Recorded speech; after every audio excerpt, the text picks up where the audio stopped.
Welcome to West Allis We're Open. I'm Emily Einig here, your guide to West Allis small business. Today we're showcasing the arts with Erico Ortiz, owner of Inspiration Studios. Erico, give us a little history about Inspiration Studios and how it came to be. Well, several years ago, I began painting after I retired, and I decided that I needed a place for my artwork. It was taking over my home, but also the theater company, Village Playhouse of Wauwatosa at the time, needed a home. They had lost their lease at another place, and I was on the board at the time, so decided it was time to find a little building that I could offer as a home to the Village Playhouse, and then also a place to exhibit artwork. What inspired you to open Inspiration Studios in West Allis? So the building used to be a funeral home, Scoobel and Slattery Funeral Home. It's a unique sort of building in that the viewing rooms lent themselves well to becoming an art gallery and a theater, a black box theater.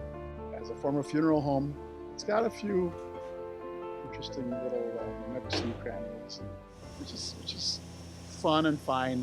It's got a freight elevator, which the theater company loves. It still has the embalming room, which people don't love, but it became our paint room. So the building itself is fully utilized. How have you adapted gallery openings during the pandemic? Exhibit-wise, we had an exhibit that came in February, and then COVID-19 hit. In March, we were in the middle of a theater production by Cream City Theater. Everything just kind of fell apart.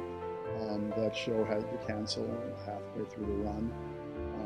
The art exhibits that I had scheduled for April and May had to be canceled. That was really hard on everybody.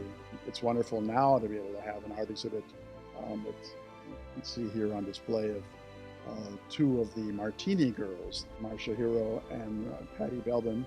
And it was a last minute sort of thing. I thought, it's time, let's get some artwork back up and figure out how we can do this while still maintaining social distance and whatnot. So that's what we've done. And simply had, without an opening reception, which is what usually people come to, no opening reception, but simply scheduled each Friday in June, where this exhibit is open to the public from 1 to 5. So that was nice in that people had a chance to come, explore. We've got masks available for people to wear and wipes and all that. And so we kept our distance, and a few pieces sold as well. How has COVID-19 affected the theater and art community in the area? The theater company has been looking at, which had to cancel their one-act festival, which is one of the things that a lot of companies have done theater-wise. They've either canceled shows entirely or postponed them with the idea of including them in the next season. In terms of the West Allis Players, they are affected obviously by this. I was in the middle of directing a play for them, which would have opened in April, and we had to stop midstream after a month's worth of rehearsals and with a wonderful cast. And so now West Allis Players is trying to restructure and figure out how they proceed in light of changes in the school district, and we don't even know if the schools are going to open or not and how that's going to affect community groups like ours. Arts and theater isn't your typical business. You can't go in during normal business hours and look at products. So how can people support the arts when they can't physically go to a gallery show or a theater show?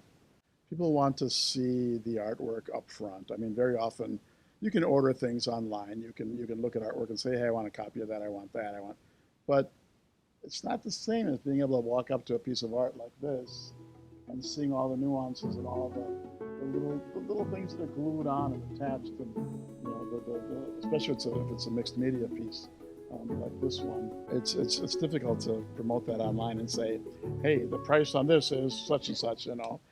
How have artists adapted to using online tools during the pandemic? For theater, it requires a new way of thinking. And a new way of producing your shows. Just as people have learned to work from home and do online instruction for students, and online, their homes became their offices, for salespeople and insurance reps and whatever.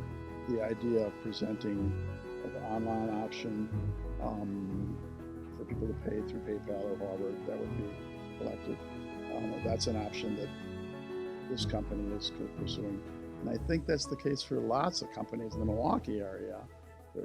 I'm seeing all the time ways that people can see productions online through Facebook or other means, YouTube. But it's making us think out of the box. So, are you optimistic for the future of art and theater this year with COVID-19? It's one of the things that we've considered where perhaps I would get artists to exhibit their works on the grounds here in the parking lot. In terms of fundraising, that's an idea for us. Having some sort of skits and one acts and things like that done out there that don't require a lot of furniture, that having artists exhibit their works at different places, and I could create a map of some sort, put it online, and people can drive by and pull up and look at the art, and if they want to purchase something, get out of your car and see about purchasing it. And so that's something that we need to, I think, as a theater company, as a theater community, think about how we can do that sort of thing so that we're not putting people in confined spaces that don't allow for the social distancing. But that face-to-face encounter, or face-to-face, face-to-art encounter, I think is important.